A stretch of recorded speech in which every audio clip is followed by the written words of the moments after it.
COVID-19 has been sadly responsible for many deaths and illnesses around the world and continues to be so. But it has also accelerated changes in many ways, and none more so than in the home diagnostics market. Quite simply, healthcare is changing, with convenient and inexpensive home testing via online platforms becoming more normal. My guest today is the CEO of award-winning health technology company, Right Angled. Welcome, Abdullah Sabyah. Thank you, Malcolm. Welcome to you. Nice to talk to you, Abdullah. Abdullah, I said in my opening piece that more and more people are opting for home testing. Why is that? What's driving the move? The turnaround time, the speed at which they can get tested, that's the primary driver for this sector, and for that demand that we're seeing rising in very unusual ways. Yes, I understand that. Yeah. So tell us about Right Angled, what it does, who for, and why the name Right Angled. Maybe I could start with the name Right Angled. That's a really good question, and not a lot of people really get it right away. Some people think that we do some math teaching, but it's not the case. Right Angled is very simply put, it's a way to look at things in the right perspective. When we launched the company, we started with DNA testing. So it's all about precision medicine and personalized medicine, and it's all about tailoring the medication to suit the person's genetic makeup and to suit their own biological processes. So as such, Right Angled got that name, in which we wanted to really deliver that not rigid but accurate advice to people. So that's about the name. The company, we started with a seed fund, actually, from NHS England. We've been backed by the West Midlands Academic Health Science Network, which is one of the innovation adoption hubs for the NHS. And they funded us because of an idea that we had at the time, where we wanted to deliver a different type of DNA testing service in the market. The idea was how we can bring doctors and healthcare professionals to be part of the delivery of this service, and to be able to put context onto these genetic reports, which would take into consideration the patient's self-reported information and the patient's environmental factors, which are equally important in the prognosis of a disease. So we were the first company to go out with a DNA testing product, telling patients that your genetics is not everything. So we were the first to go to patients and tell them, you have to take into consideration your environmental factors, your self-report, everything to do with your lifestyle influence the expression of your genes. And the only person that can really make a valid interpretation or a valid action point or action plan in light of your genetic makeup would be a healthcare professional. Yeah. So the idea was simple. How can we really deliver that service? So we went to the NHS and we told them we want to build an online platform that allows us to overnize, if you wish, in a way that would allow doctors to sign up to our system.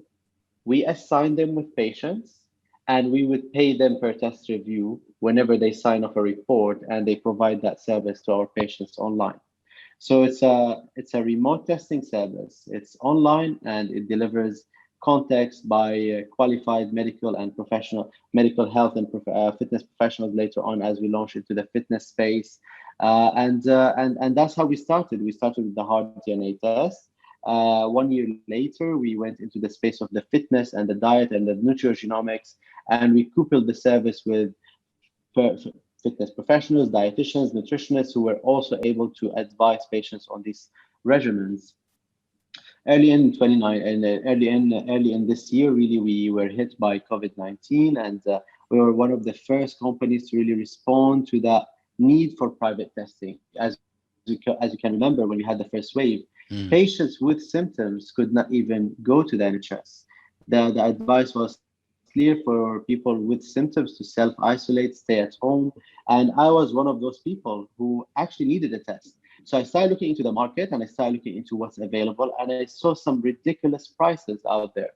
Tests were retailing for £400, sometimes £600 in some clinics in Harley Street. And because we understood the science, and because we understood the process of how that testing process is done at the lab, we thought, why can't we just deliver the same testing service to those patients who would need it at a price that is quite reasonable at a price that is actually went on with a cost price to frontliners. And we just went to the lab that we work with and we set up the service with them. We connected them with the suppliers that would produce those master mixes that would detect the antigen in COVID, in the virus, the genetic material in the virus. And we repackaged our kits to cater for those swabs that are quite different from the DNA swabs. And in few weeks' time, we launched the COVID service, and it's been the main thing that is basically keeping us busy at the moment. I applaud your agility and adaptability. You did that really fast, didn't you? Now, in the UK, though, we're very proud of the NHS. I fully understand it's under pressure, but it is free at the point of need. So why would people opt to pay for screening in the UK if they can get it for free? Absolutely, that's a great question, and I have a different point to this. When we say that the service is free at the point of care, it's absolutely true. However, the population does pay for healthcare through taxes. There is nothing free in this world. At the end of the day, people pay taxes based on their income, and it's quite a collaborative type of system that we have that enables us to provide such healthcare services to the whole population free at point of care. When it comes to private healthcare and the private systems, it's always been there, and it will always be there. It's not to replace the free healthcare, but it's to support it for people who can afford it, by which the space and the capacity would remain available to those who cannot afford to pay for it. So we look at the service that we provide as an adjunct. It's not something that would replace any kind of free healthcare. And by all means, we anything that we go out and we promote, if you wish, on our website is pretty much very targeted to those who would need the tests of COVID for purposes other than health, such as fit to fly certificates, people who might need certificates to get back to work, children who might need certificates to go back to school. So those patients or those people who might need those certificates to get on with their lives, they don't really need to clog up the healthcare system, and by that we can keep it available to those who actually need it. Hi, excellent. I can see that quite clearly now. How do you go about, though, reassuring people of the integrity of your screening and diagnostics? You know, minimize mistakes, keep data integrity, deliver a professional service. It's easy to say you do, but how do you show it? Absolutely. One of the first things that we did when we first launched our hard DNA test was to opt in and to register ourselves with the CQC, which is the Care Quality Commission in the UK. The CQC is the regulator body for all healthcare services in the UK, and they act as the policeman, if you wish, that would oversee what the standard operating procedures for any organization and how they actually conduct their business. As such, we have very strict and very rigid frameworks that we actually operate within, and that actually is extendable to our suppliers, to our partners, to the labs that we work with. But to add to all those procedures that we adhere to as a healthcare provider, we also have added a layer of security in the way that the data is transmitted between our partner labs to us and back to our patients. As a medtech company, and as I mentioned to you earlier, we started with an online platform. That has been our key selling point. The platform, the digital platform, and the way that it actually has been set up is really what we pride ourselves with, and it is what we have invested the largest amount of resource that we had in building and making it secure. So the way that it works is that patients register their barcodes, their swab barcodes online, and they create their accounts through those systems online. Once that account has been created, it is fully encrypted and secured and can only be accessed by the patient. Not even the admin, not even like the company can really access that data. From that point, the person or the patients collect their sample, collect their swab with a barcode, that sticker that is on the swab itself. Now, once that swab has been collected, it's put back in a mailer box with a return shipment label and deposited in a priority box dedicated for COVID-19 samples and sent to the lab. Now, what the lab receives is a swab with nothing identifiable except for the barcode number, which they would later on use to return the results back to us. Now, what we would receive into our system is an Excel sheet with all those barcodes with their results, and that's what would basically then be uploaded into the system, which then generates the reports and assign the results based on the barcode that is being assigned to it, and that's what the patient later on would be receive. It's fully secure, fully private. No one would be able to receive the results except the patient who created the account or their healthcare professional, should their healthcare professional be registered as a partner into our platform, and that patient has been assigned to their account to review their results or to provide any further context or any kind of support that should the patient consent to provide to that partner. And that's how we are keeping it secure, really.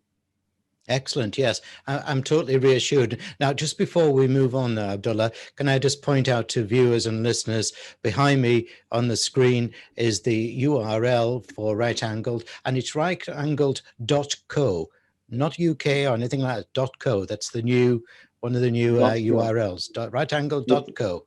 And it is indeed, yeah. Yeah. Now, in that case, and where did you get the spark to create Right Angled? What was that light bulb moment that said, this is what I want to do? Actually, when we started, I was I still remember the exact day. We just to let you know some background. When we started, it wasn't what we're currently offering. It was on a medical device that was developing at uni, and the spark for the idea was hit me at class. I was doing my master's at Warwick University, and in the class, I just had this. At the time, was a crazy idea of how we can really have a DNA test through a finger prick. So how can we develop a yes or no reading for the detection of a sequence, of a genetic sequence from a finger prick? So the technology was that we later on developed was based on a lateral flow assay, which is basically similar to the pregnancy tests. So it would be a similar test where there would be a lancet at one end where you can prick your finger, you can collect a few drops of blood, and in 15 to 20 minutes you would get a reading whether or not that sequence would be present in that sample. My teacher at the time didn't tell me it was crazy, and I'm very thankful for him. He told me it's a great idea. How are you going to develop it? And that's what got me into a journey of 6 months of researching until I came up with a proposal, which I showed my professor, and he told me it's ludicrous. It doesn't make any sense. So that set me off on another 3 months afterwards, where I came up with a more tangible way to actually go about making that reading through such device. And he told me at the time that it makes sense. So that's when we went on to subcontract a research company, because at the time we didn't even have access to a lab to conduct our proposal. And from there, it was just a matter of proving the concept and going through some grant submission, which came refused because my writing skills wasn't as adequate. And then we just decided to patent the technology. So we filed a patent for it, and we pivoted into what you see right now with Right Angled, which is the service delivery of testing, of remote testing. And that was really due to the idea that came from my co-founder Florian. So technically, at that point, I was just doing the legwork, and I've been doing that ever since. Yeah, you say that so nice and easily, but I bet you with a lot of challenges and a lot of hard times. Yeah. Nothing easy at Nothing, all. yeah. Abdullah, you've brilliantly raised needed funding via Crowdcube with an oversubscription by 1,042%. So why do you think investors, especially the cautious ones, rush to give you money? What do you think an investor sees about Right Angled to make them want to take out their checkbook so quickly? Absolutely. I think the number one thing is that we have been progressing. We have never had any stagnation during any period of time. From the moment that we went on to, from the first pre-seed fund that we got from the NHS to the latest one that we got a few months back to the next one as well that we will be having in a month or two from now. It's been just a very, some people tell you when you're in a startup, it's more of a roller coaster, but I would say it wasn't as such for us financially. It has been a steady growth, but it has been more of a roller coaster emotionally. As you can imagine, it's been quite a lot of stressful times, a lot of things, but we have been able to keep calm and to really get a fantastic team on board as well, who have been able to assist in who have been able to build everything really. Everything that Right Angled has is really owed to the team that has built it. So I believe it's the number one rule in investment. They always say it's the three M's, and those are management, management, management, and that's something that we have been able to demonstrate, that we have been able to manage the resources that that have been invested in us quite well, and ultimately we have the trajectory and the forecast to which will be coming and what has been going on for the past period of time just shows that just injects confidence in those investors, and I think that has been the main driver for that over subscribing. Excellent. Yes. Now, do you think the time is coming, or has it arrived, when caring companies, we call them conscious businesses, will start to invest in screening and diagnostic services for the people? Is there a danger that such services may be seen as intrusive if they become mandatory? I think it wouldn't. It with the right introduction of such service, which we are currently seeing more common than before, with the right approach on how you actually deliver it to yourself or how you deliver it to your workforce, I think it's very easy for people to understand that it's for the safety and the wellness of everyone involved. When they usually say that someone's freedom stops when the other starts, and I think that's very true in healthcare, and in occupational health the case is also the same. When you are capturing for the whole population or the whole workforce, it's very important that you get the buy-in from everyone. That's why we believe that the introduction or the way that it's being delivered or introduced to your employees is imperative. Abdullah, I like to give all my guests three wishes. Now, let me give you three wishes for the future acceptance of and usage of screening and diagnostic services. What would those three wishes be? The wishes would simply be for people to become more aware of the value of remote testing. I think it's quite evident that it's the safest way for us to conduct COVID testing, where you're delivering kits to people home and you don't need them to actually leave their home to really get tested. So the awareness of that value would be definitely a wish if it's delivered to everyone in the UK and abroad. The second wish I would say is for less bureaucracy by healthcare providers, in which they can really see the tangible value of working with the smaller players in the market, who would be able to provide capacities and the agility to change processes and procedures in very short period of time as a response to any change in demand or change in requirements. And finally, I would say my final wish is that this whole thing really becomes in our back. You know, the whole COVID situation is something that we could look back at and say that we have managed it well. You know, it's something that we've done everything that we could to really save as many lives as we can. And I think these would be the three wishes. Excellent. Abdullah Sabyah of rightangle.co, I really applaud the groundbreaking work you're doing to, as you say, save lives. Thank you for a stimulating interview. Thank you very much, Malcolm. It was a pleasure speaking with you.